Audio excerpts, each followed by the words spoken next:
talk about. I'm not sure which one to do, so we'll do both, or do a little bit of both.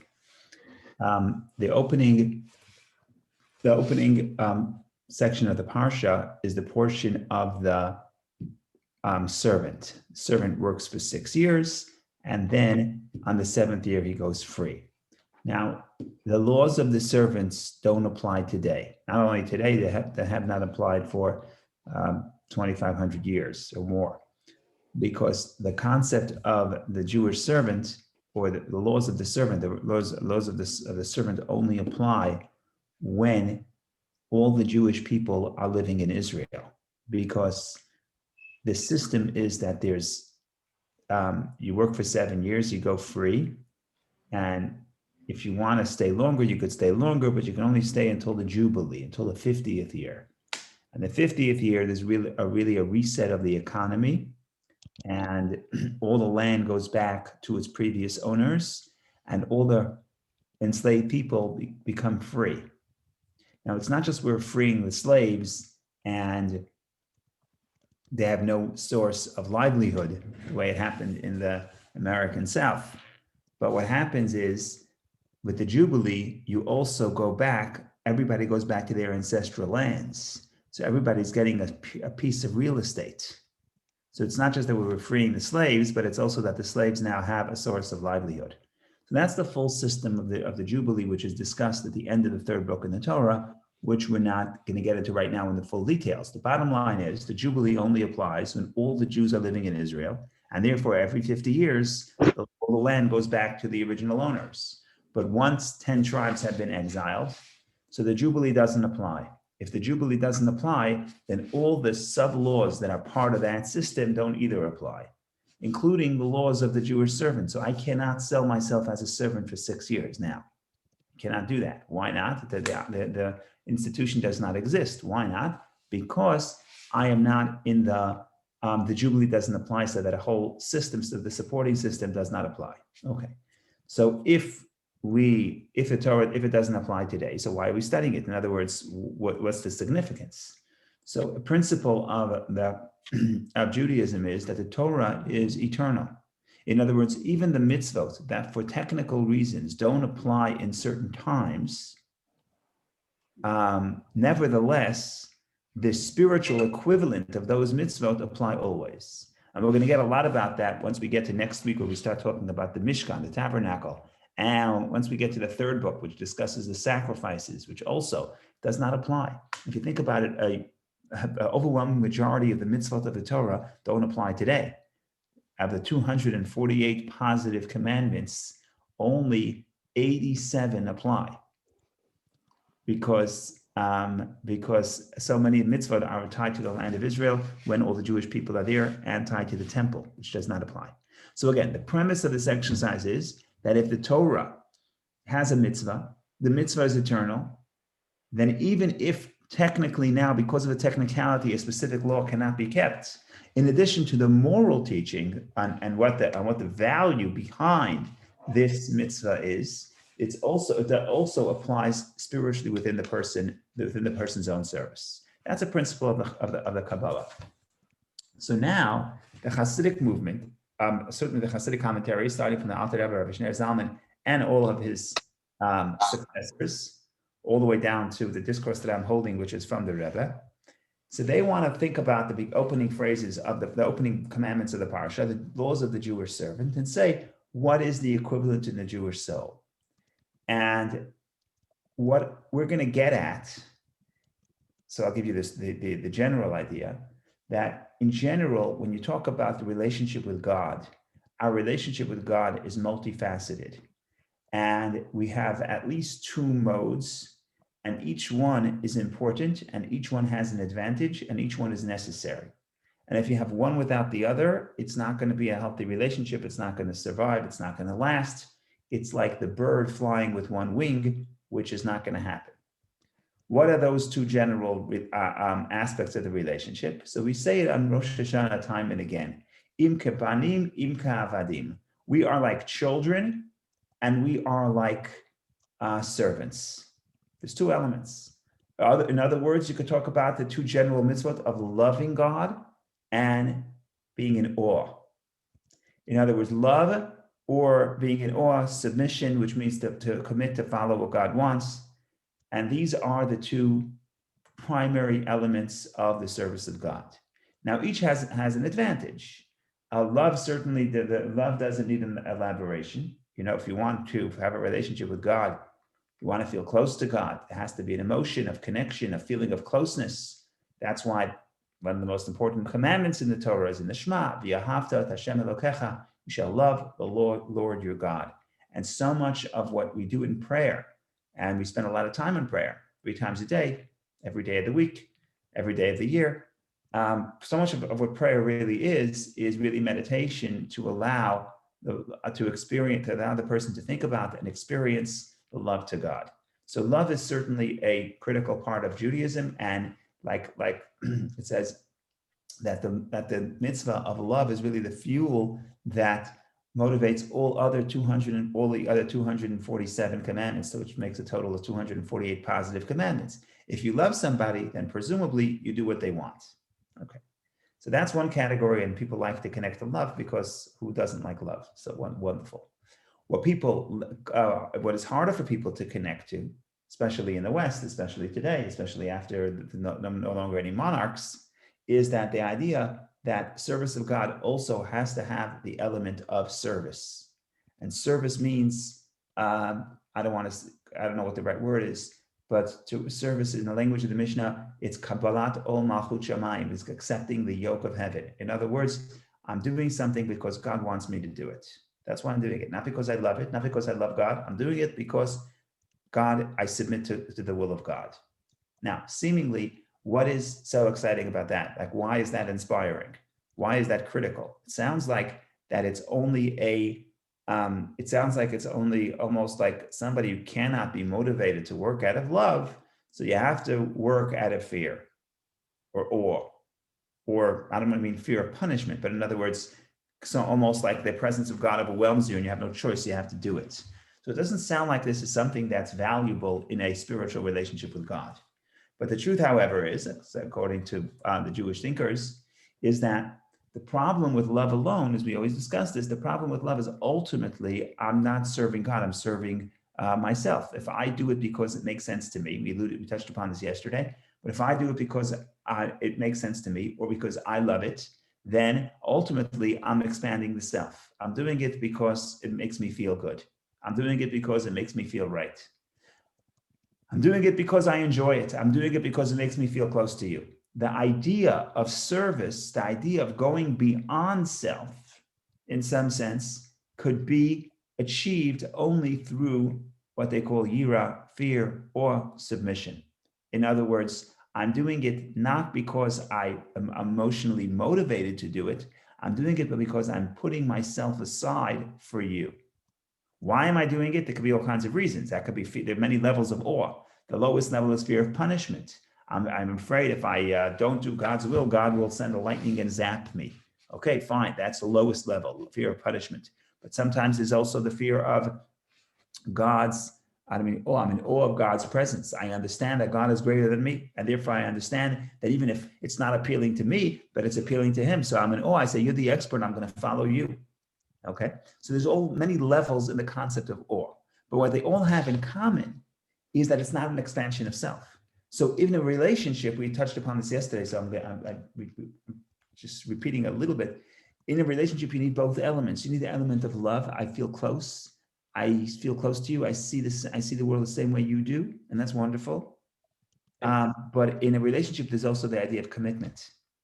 And if I only do what I like to do in this relationship, then it's a very good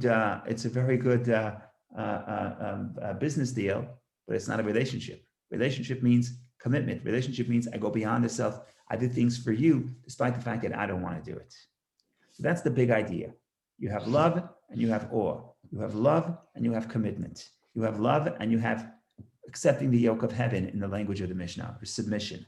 And we don't find submission inspiring, but if you think about it in this way, that when am I going beyond myself? When am I connecting to someone else on their terms, not on my terms?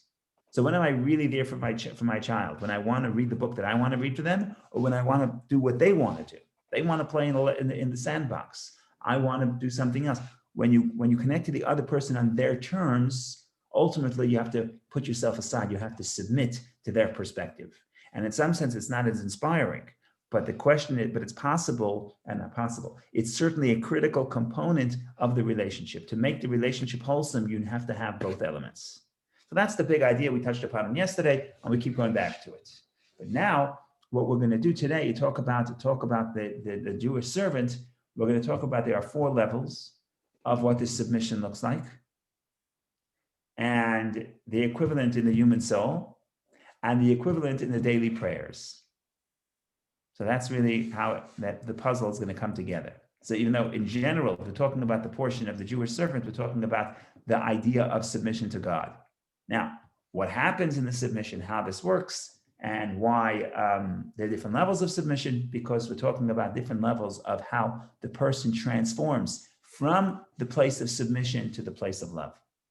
So that's the big idea, and that's how we have to get all the pieces in the puzzle. It's quite a long discourse here. 10 pages or so. So there are a lot of pieces in the puzzle. Everything has to fit. Not sure we'll cover everything, but at least we'll put the big pieces. You make the puzzle, you got the first big pieces, and then there's a few other ones that need to fall into place. For that, we'll come back next year. Okay. Let's first classify what we're talking about. So in this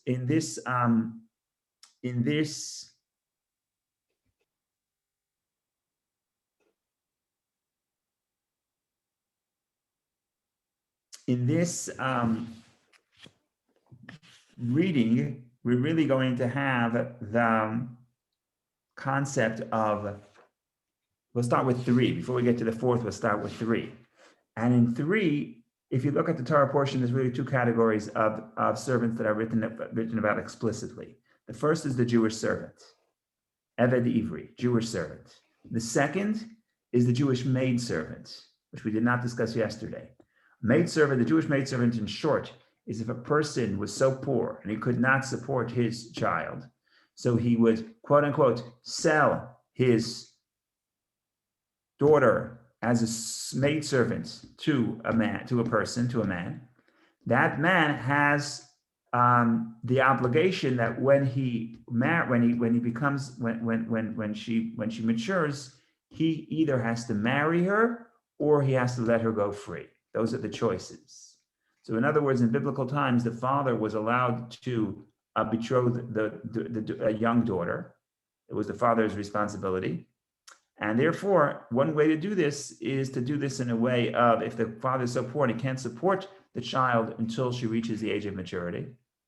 So like we said, alluded to yesterday, if the alternative is that the child can't survive, so he, quote unquote, sells her as a Jewish maidservant, and then she'll go free at the 7 years, or he has to marry her, or he has to let her go free. These are the choices.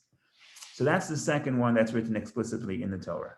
But what's not written explicitly in the Torah is there are other laws for a Gentile servant. In other words, when you open up the verse, when you buy a Hebrew servant, the Rashi on that verse says, okay, what are we talking about? Are we talking about a Hebrew servant or a servant of a Hebrew? And he goes back and forth. And the bottom line is, he proves that we're talking about a Hebrew servant. Okay, so from the Kabbalistic perspective, we have 3 categories so far. We have the servant of a Hebrew who is not a Hebrew servant, right? You follow? There's a Gentile servant who happens to be a servant of a Hebrew. That's one level. Then you have the Hebrew servant, and then you have the Hebrew maidservant. These are the 3 levels. And ultimately, you get to the 4th level. That's the level of a child, and that's the level of love. We're going to get to that later. So what we want to do is we want to expand upon what these 3 levels represent in the service of God, and it's going to be 3 levels of sort of submission, but the transformation from submission to love. That's where we're headed, and we're going to also try to show how this is also projected and represented in the service of the Jew every day in prayer. And the idea is going to be that when we start out our service of God, we start out as a separate and distinct entity. We start out the day feeling that I have to submit to God. What does it mean, submit to God? It means I naturally would not necessarily want to focus on spirituality. I'm much more inclined, my emotions are much more inclined to pull me to things that are physical and tangible and pleasurable in the physical sense. The idea of saying, no, I'm going to turn away from focusing on the material and the physical and the pleasurable, and I'm going to focus on the spiritual. In the beginning of my day, I have to force myself to do this. So forcing myself to do anything is the service of the servant. I'm not doing it out of love. I'm doing it because I have to push myself to do so. Now, in that element of how I have to push myself to try to refine myself, there are 3 levels of how that refinement takes place. Eventually, at the end of the journey of refinement, I go from the level of servant of a Hebrew to a Hebrew servant to a Hebrew maid servant. Then I get to the 4th level. That's the level of being connected, of being a child, which is primarily motivated by love. And in that sense, that's the complete unity that we get to in the 4th level of prayer, which represents the unity with God out of love. But the point here is it's a process. The process is I have to sort of move away from my natural inclination and get to the point of commitment and submission, which on one hand is a beautiful thing because I'm going beyond myself.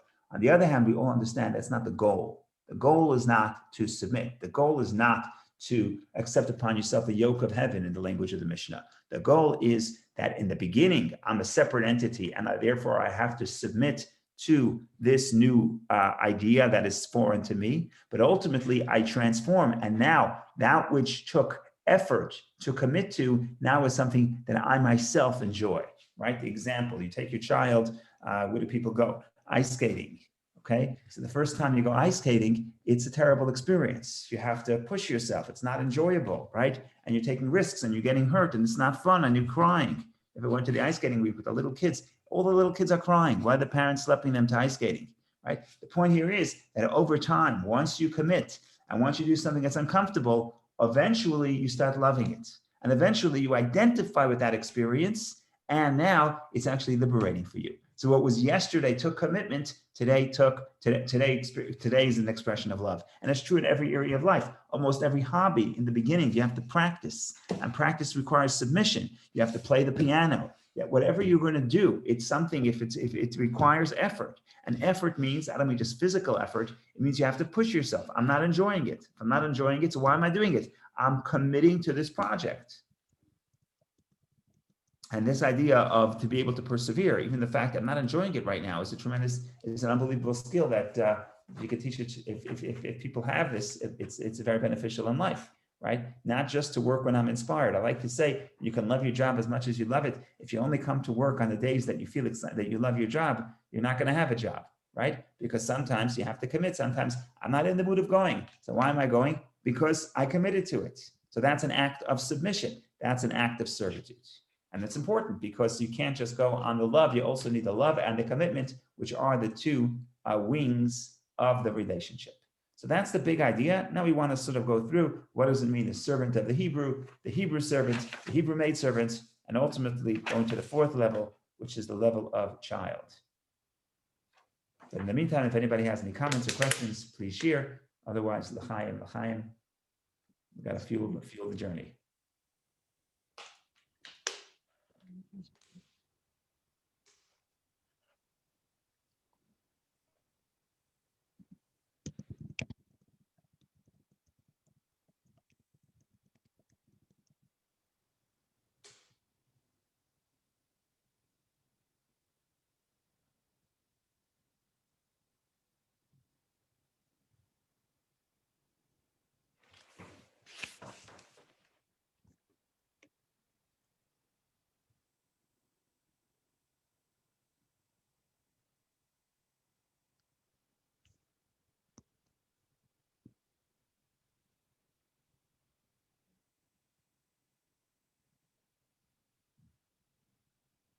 Okay, so we start with the servant of a Hebrew, not necessarily a Hebrew servant, but a servant of a Hebrew. And what is this? This is a person which serves God and doing the right thing. So it's not just serving God. In other words, if I do the right thing, why am I doing the right thing? If I identify with it, I'm doing the right thing because I want to do it. Wonderful, then you're not serving. But sometimes I do the right thing because I know it's the right thing, but I'm still doing it. I'm still serving. How am I serving? What's the defining factor with whether or not I'm serving or not? So it's a very simple test. Am I experiencing pleasure? Do I enjoy what I'm doing? If I'm not enjoying what I'm doing, then I'm a servant. And the truth of the matter is that in everybody's life, in any relationship, you need to have service. You need to do things even that you don't enjoy, or even when you don't enjoy them. Right? If I only make my bed when I enjoy it, I'm in trouble. Okay. So we see that the test, therefore, to see, am I on the spiritual rung? Remember, we're not stationary. We move within a matter of prayer. Within 45 minutes of prayer, I'm moving up all the rungs of the ladder. But at some point, in other words, the spiritual state of the servant of the Gentile, of the servant of the Hebrew, who is not necessarily a Hebrew, he's not a Hebrew. He doesn't identify with what's happening. In other words, he has no pleasure. Why am I doing it? Because for whatever reason, I understand it's the right thing, but I don't enjoy it. It has not been internalized. And that's step one. Now, where do we see this in the prayer? So in the beginning of the prayer, really prayer is an act of coming close to God. We talk about prayer as a ladder, and it's got at least 4 rungs. And ultimately, what prayer is supposed to be is supposed to give us an identification, make us feel close to God and make us love God, and therefore pleasurable to connect to God. But in the beginning, that's not the first step of prayer. What's the first step of prayer? The first step of prayer is we say Hodu or Modeh, depending how far back you want to go. And it's acknowledging. I thank God. I acknowledge and thank God for giving me my soul. That's what we say in the morning as soon as we open our eyes. Then the first stage of prayer, Hodu LaHashem, offer praise to God. Offer praise to God. We discussed this in the past. I don't want to get into it right now. Praise and acknowledgement in Hebrew are one and the same.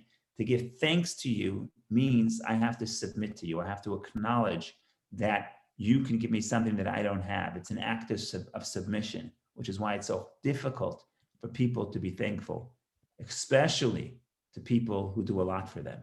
You would think that the more you do for someone, the easier it is for them to thank you. The more you do for someone, the harder it is for them to thank you, because they really have to be, in some sense, deep down, they feel that inadequate, that they need you. So actually offering thanks is an act of humility, act of humbling self. So the beginning of the prayer, we say, Hodu Hashem, we offer thanks to God. I acknowledge God's presence. I acknowledge God's supreme power. In other words, I want to have this relationship not because I enjoy it, but because I acknowledge that he's entitled to be served because of what he gives for me, which is the gift of life itself. But it's not about pleasure.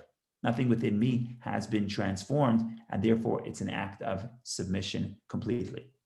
So in other words, it tests. What do I know? When am I in the state? When am I in the state of a servant of a Hebrew? If I'm serving God without any pleasure. It's a wonderful thing to do, especially in the morning. It takes time to develop the pleasure. But there's a concept of I don't enjoy it, but I do it anyway. That's the eved,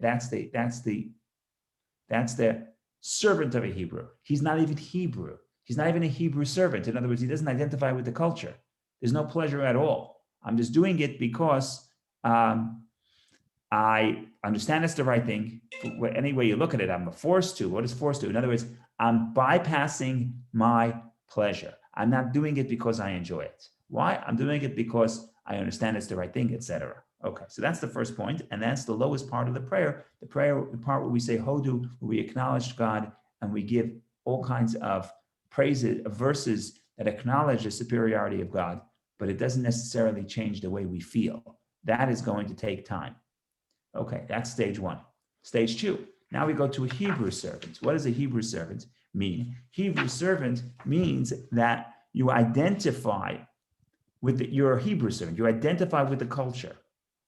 And here's a very interesting law. Interesting law is that a definition of a Hebrew servant is, there's a difference the way you have to treat a regular servant and a Hebrew servant. A Hebrew servant, because he's a Jew, you have to act with even more kindness. In other words, we're not going to get into the laws of slavery here, but the Gentile servant also has a lot of protection, and also you have to treat with dignity. But with the Hebrew servant, there's an additional level that the verse says, Lo tirdenu b'farech, you can't make the Jewish servant work hard.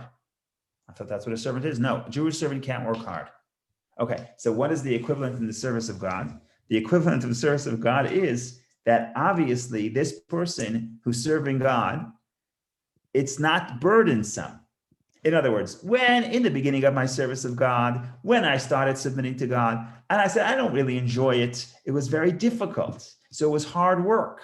You asked me to take out the garbage. It's hard work. What do you mean hard work? Not because it's physically difficult to take out the garbage. It's hard work because I don't want to do it, right? The difference, hard work is all determined. What is hard?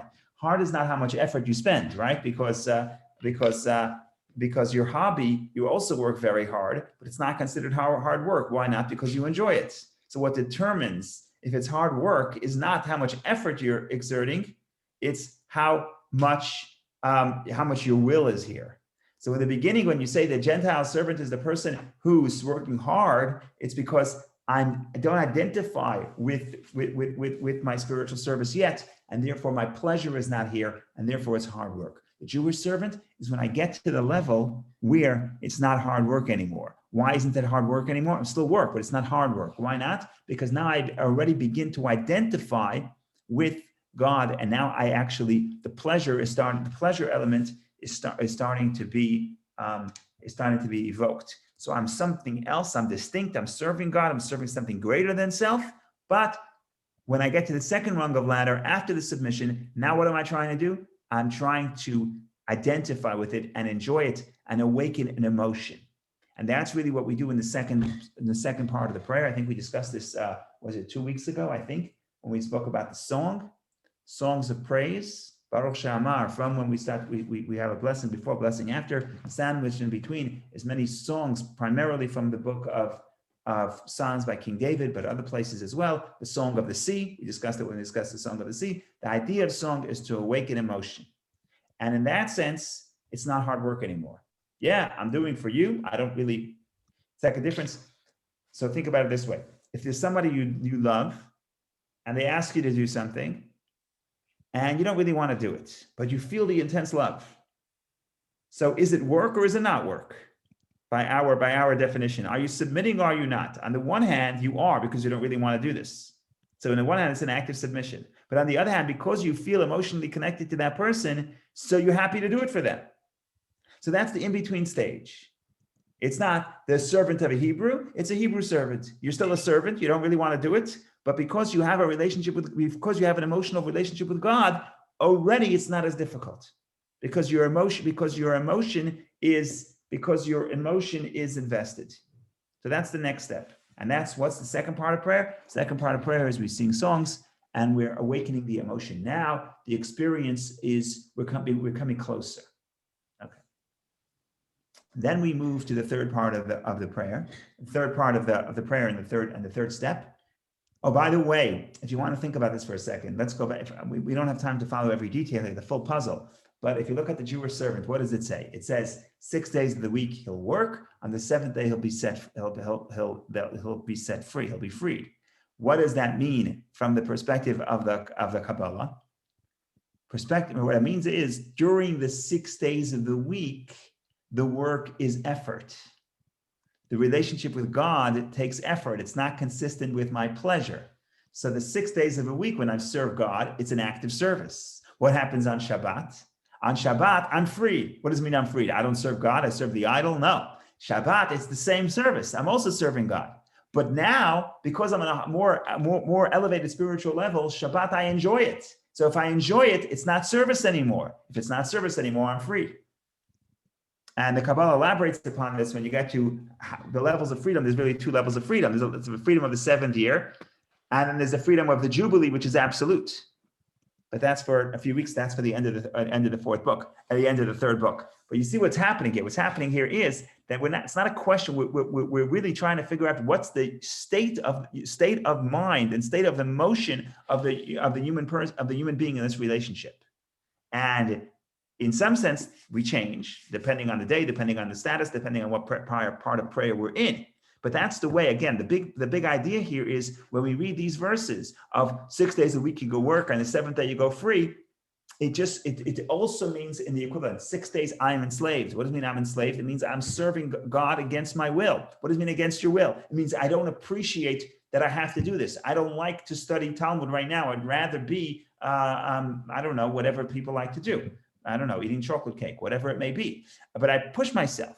When you push yourself for 6 days, on the 7th day, it's pleasurable, like any other habit. And I don't like to play the piano, but when you practice enough, it's pleasurable. So what happened? Mitamol, all of a sudden, sorry for the Yiddish word, all of a sudden you switch from service to pleasure, from servitude to freedom.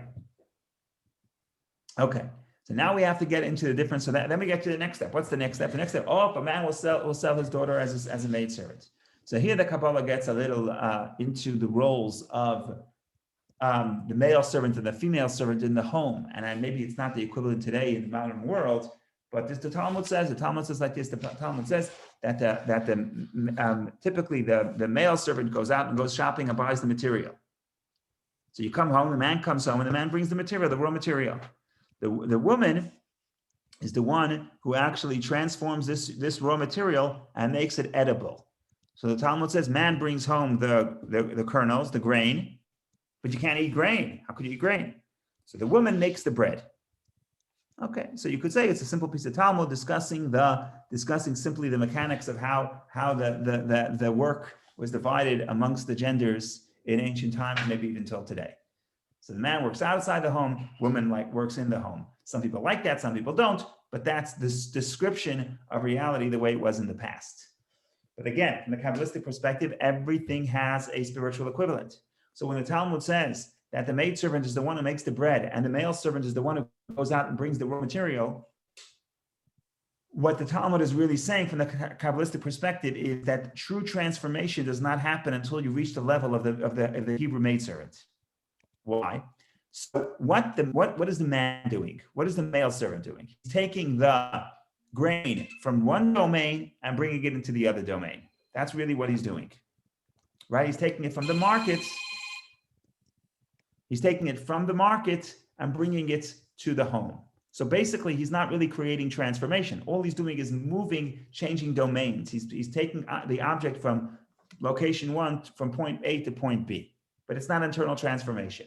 When it comes to the maidservant is making bread. What happens when you make bread? You're actually taking the grain and you are changing the form of that physical substance to the point where it could be internalized and it could become part of the person. Okay, what's the spiritual equivalent?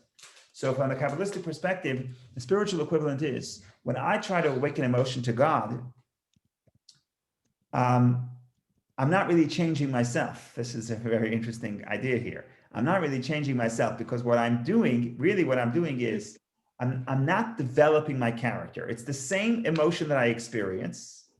But instead of liking one thing, now I like something else. So that's the equivalent of moving from point A to point B. So I used to like whatever it was. I used to get pleasure from whatever the physical thing was. And now I get pleasure from serving God. I used to love one thing. Now I transfer my love to something else. Okay, fine. So that's like moving. It used to be the grain was outside the home. Home is the domain of holiness. And now I take my emotion and I bring it within the domain of holiness. Okay, wonderful. But it's not a question of expansion, spiritual expansion, expanding my horizons and developing my emotions and developing the full spectrum of my emotions. If I was locked in the model of love, in the old model, in other words, the male servant, if I'm in the model of love, I just know how to love. I don't know how to express compassion. And if my personality was disciplined, I knew how to be disciplined, but I didn't know how to express myself. In other words, there's two questions. One question is, my emotion, my cycle, my emotional buildup, am I devoting my emotions to the right cause? That's the first step. The first step is I used to be devoted to point A, now I'm devoted to point B. My emotions were expressed in an unhealthy way, now they're expressed in a healthy way. That is the step, that's the first step, that's really the second step, but that's the step of the Hebrew servant. But I'm not really changing myself. I'm just shifting from focusing on one thing to focusing on something else. but I'm not developing new qualities. I'm not developing the full spectrum of my emotions. In other words, I'm not changing. If I expressed love, I express love. If I express compassion, I express compassion. I'm not exercising new emotional muscles in my psyche. And here, for that to do so, according to the Kabbalah, you have to introduce something else. It's not enough to sing. It's not enough to awaken emotion, but you have to introduce the idea of intelligence. The idea of intelligence as opposed to emotion. What is emotion? Emotion is that I ask myself, how do I respond to a specific stimuli? That's the definition of emotion. Do I like this object, or do I like this person? What am I really asking? I'm asking, how does that make me feel? So with emotion, I am the center of the existence. And that's the way it should be. That's the deal of emotion. So for emotion would ask, how does that make me feel? But who determines what is good and what is bad? It's me. It's how it makes me feel. I'm completely subjective. Okay, what is emotion? What is intelligence? Intelligence is about objectivity. Intelligence is not about how does it make me feel, but what's the right thing to do in this scenario? What's the right way to respond? So I cannot really change and grow and adapt my emotions to that which is necessary in this moment unless I introduce the concept of intelligence, the concept of objectivity, which helps me go beyond my own emotion. Because my own emotion basically is, how does that make me feel? Well, it depends on what my emotional state is. So what we're trying to say here really is, I hope I'm being clear, at least somewhat, is that the first step is just submission. I'm not enjoying this process whatsoever. That's the servant of the Hebrew. Then you move to the Hebrew servant. What's the Hebrew servant? The Hebrew servant is someone says, it's not hard work for me anymore because I'm beginning to identify with what I'm doing. And that is emotion. I used to love other things. Now I'm learning to love God. I'm learning to enjoy the process of connecting to God. Okay. But how am I connecting to God? I'm connecting to God in my emotional space, in the way I am, my emotional makeup. Could I grow? Could I expand my horizons? Could I say that I could really have an expression and a reaction that's different than my nature? For that, you have to introduce something else. You have to introduce intelligence. And that's the third level of the prayer, where we meditate about the ideas, the philosophies of the perspective of the angels. And the third part of prayer, we're not trying to awaken our heart. We're trying to awaken our mind. We're trying to meditate. And we think about the greatness of God. And because we introduce the element of understanding, now the character will change. You see, in the second step, the character doesn't change. Whatever my emotional makeup was, it used to be focused on things that are not holy. Now it's focused on things that are holy. Okay, so it's like the servant who goes out and brings the grain from the marketplace to the home. Okay, what are you going to do? You didn't change it yet. You didn't change the actual substance. The maidservant, says the Kabbalah, is the one, based on the Talmud, is the one who makes the bread. You take one substance and transform it. How do you transform it? You have to introduce the third step of prayer, which is hitbonenut, which is intellectual inquiry, thinking about the greatness of God, thinking about things objectively. In other words, not from my standpoint, how it makes me feel, but what the truth of the matter is. And that's number 3. And now we get to the 3 levels of. Now we get to that. Those are the 3 levels of service. And they come. Go ahead. You said hitbonenut with a nun, not with a dalet, right? Correct. Hitbonenut means sort of being alone. Hitbonenut means mitbonen is to think deeply. Correct. So according to the Kabbalah, it's clear that you go from the lowest level is submission, then you get to emotion, then you get to intelligence. The third part of the prayer, Shema Yisrael, Hear O Israel, and the blessings that lead up to the Shema is about intellectual inquiry. And I think we alluded to it last week, if I'm not mistaken. We spoke about the angels, that I'm really meditating about what the angels understand when they say holy, holy, holy. I think we spoke about it last Wednesday when we spoke about the verse from the Haftorah that we say in our prayer every day that Isaiah evokes, quotes the angels, Kadesh, Kadesh, Kadesh, holy, holy, holy. Okay. Finally, we get to the 4th level, and the 4th level is the level of Shmona Esrei, the essential part of the prayer where we're not as somebody distant trying to come close to God, but in other words, we're not someone foreign. we're like a daughter as opposed to a male servant or a female servant. And at that point, the identification with God is complete. And according to these four levels also correspond to the four worlds. Bria, Asiya, Yitzira, Bria. The lowest world, we feel completely distant. And if we have to serve God, it's against our will. If we go to the higher world, the world of emotion, we start to love God. If we go to the third world, as the world where the angels are, in that sense, the angels that are the intellectual angels, if we live on the space of the third world, we're living in a space where we understand the greatness of God. And finally, if we go to I don't want to say if we go there, because ultimately, essentially, all our souls originate from the highest world, the world of Atzilut. In the world of Atzilut, we just sense the oneness of God. We just sense that there is nothing else other than God. We are just an extension of God. So finally, we get to the fourth part of prayer.